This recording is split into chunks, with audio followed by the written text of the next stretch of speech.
Hi, welcome back. I am Terry Ann Porter, and I'm giving a recap of the book that our book study's been working together on, Precious in His Sight. This week we did chapter 4, and I'd like to share with you some of the highlights that we pulled out, the nuggets that we really enjoyed. The chapter is titled Called to Shine,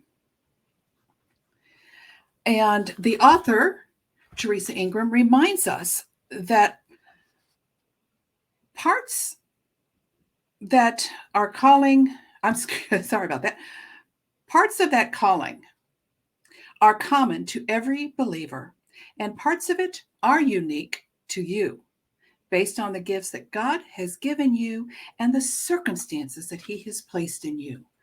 Every one of us has been called to shine. She reminds us in Matthew chapter 5, verse 16, let your light shine before men in such a way that they may see your good works and glorify your Father who is in heaven. We had some great discussion on this chapter. We were reminded that we are children of God. And as women, that makes us a princess. I was reminded, she uses the term here as ambassadors. We represent Him, we speak for Him, and influence people on His behalf. You know, that's the title of a princess. The queen is a ruling figure, but the princess is in a serving role, a representative role. The princess is an ambassador for the royal family. And that is what we are. We are ambassadors for God. And God has entrusted us with this special job. And I like that word, entrusted. But He has also given us the privilege of carrying His name. And remember, He attaches your identity to His spirit. Isn't that amazing? He makes us, His word says that we are a competent person equipped by the Holy Spirit to carry out His will. I like that word competent. That really stood out. You are qualified. And you can learn to use the wings that God has given you. So many amazing things for us to remember. Precious in His sight. We have a purpose. We have a calling.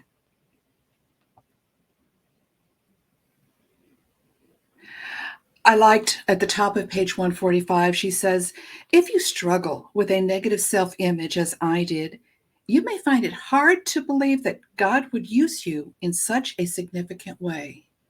Oh, I can so relate to that. I always felt like that's always somebody else is so much better. I'll step back. Somebody else. Not that I was telling God to use somebody else as much as I could not imagine God even asking me. Boy, was I wrong. You know, sometimes the only hindrance in having a great impact for God is ourselves. She talks a bit more about that on page 145. We need to change our thinking to understand what's truly significant to God.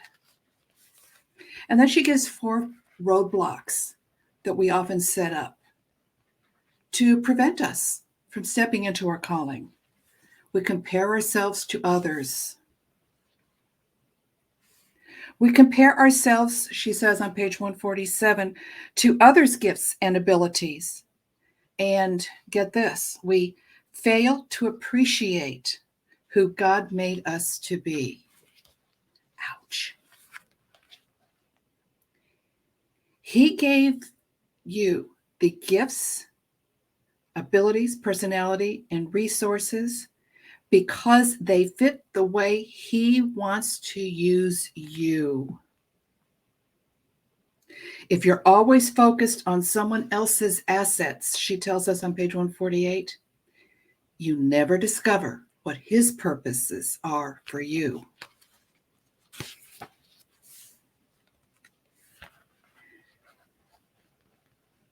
She talks about a verse in John 21, 20 and 22, where Peter is talking to Jesus, and he says, yep, but what about him? And he's asking about John.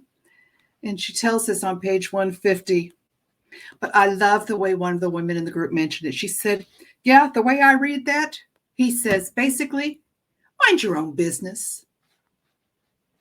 Focus on what I'm doing with you. Don't worry about the other person. Mind your own business. I liked that, the way that girl described it. We need to be content with where he has placed each one of us. And she reminds us on page 152, there are no small gifts or small deeds in God's eyes. We've got a very significant job here.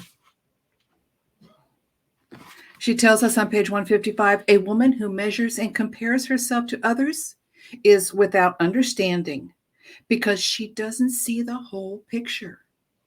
She doesn't understand who she really is.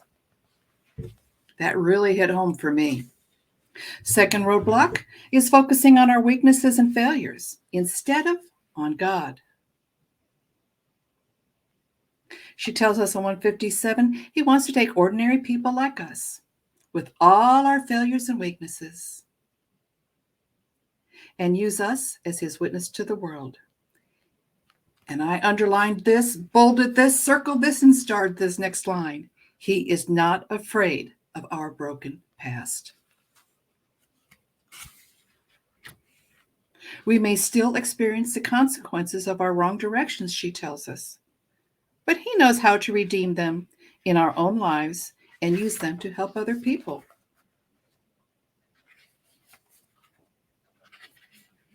The third roadblock she points out on page 162, focusing on what we don't have instead of on God, our adequacy in all things.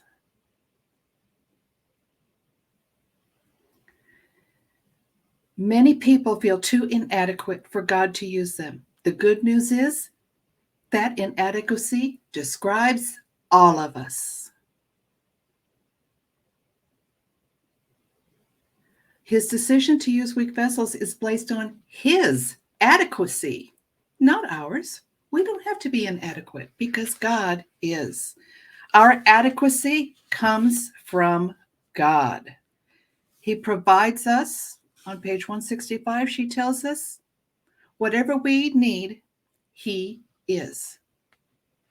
Whatever you need, he is.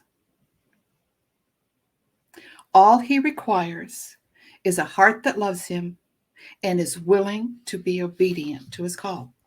That's it. She talks about being a jar of clay and tells a beautiful poem, shares a beautiful poem about it. The fourth roadblock is the unwillingness to believe God's promises. She points out on page 168 that faith and belief are action words. Believing is not just a matter of mustering up certain feelings and saying, I believe, often enough that we start to do it. No. It's a matter of hearing God's words and receiving his promises. Faith comes by hearing, and hearing by the word of Christ. She tells us on page 169, I've noticed it sometimes takes just as much faith to do small things and trust that they matter than it does to step out and do something big. And she reminds us, faith is a choice. Little acts of services that we can do. There's a ripple effect. What you may do today, you may not realize it's just a seed. You don't know the ripple effect of where that seed has gone. And she tells a story about a Sunday school teacher named Edward Kimball. In 1858, he taught one person, who spoke to another person, who preached to another. And in one preaching was Billy Graham. who then went forward and look at what he became. Such a powerful representative of Christ. The ripple effect.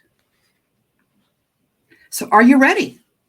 Are you ready to step out and step into your calling? This chapter, as with the other chapters, there's always somebody else who said, this one was my favorite. And I love the way that the women are sharing what they are getting and the nuggets that they are receiving. Now, if you'll notice, sometimes when I'm relaying some of this to you, I'm bringing out what page it is on. And that is how our study is done. We don't just say, oh, this book impressed me by. No, we look into the text.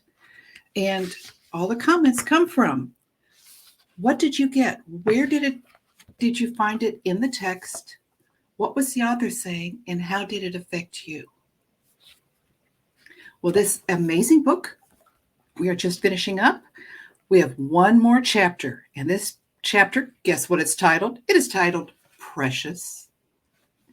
I can't wait to share our nuggets with you. And I hope that you will go ahead and post your comments and the nuggets that you will find in the comments section. In the meantime, remember that you are precious in His sight.